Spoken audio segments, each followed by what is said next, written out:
Hi అండి, నేను మీ గీతిక. ఇప్పుడు నేను చూపించేది పెరుగు పచ్చడి రెసిపీ.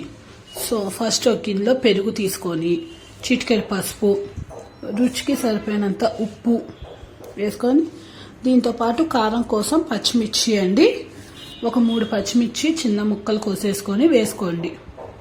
ఇన్ కేస్ కారం కొంచెం ఎక్కువ కావాలంటే ఇంకో పచ్చిమిర్చి యాడ్ చేసుకోవచ్చు అండి. చక్కగా పసుపు కలిసేటట్టు మొత్తం బాగా కలుపుకుందాం అన్నమాట. ఇప్పుడు దీంట్లో కొంచెం కొత్తిమీర, ఒక మీడియం సైజు ఉల్లిపాయ అన్నమాట చిన్న ముక్కలు చేసి వేసుకుందాం. ఇన్ కేస్ పెరుగు పచ్చడి మీకు గట్టిగా ఉంటే కొంచెం వాటర్ అయితే పోసుకోండి. ఇన్ కేస్ మీరు నా ఛానల్ ఫస్ట్ టైం చూస్తే నా ఛానల్ని సబ్స్క్రైబ్ చేయండి, వీడియో నచ్చితే లైక్ చేయండి.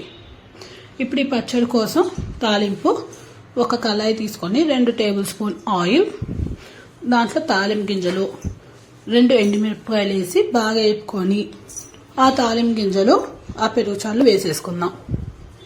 వేసుకొని మొత్తం కలిసేటట్టు కలుపుకుంటే చక్కటి పెరుగు చారు పచ్చడి అయిపోతుంది. నా వీడియో కనుక నచ్చితే లైక్ చేసి మీరు ట్రై చేయండి, ఎలా వచ్చిందో నాకు కామెంట్ చేయండి. చూసారు కదా, ఎంతో టేస్టీ సింపుల్.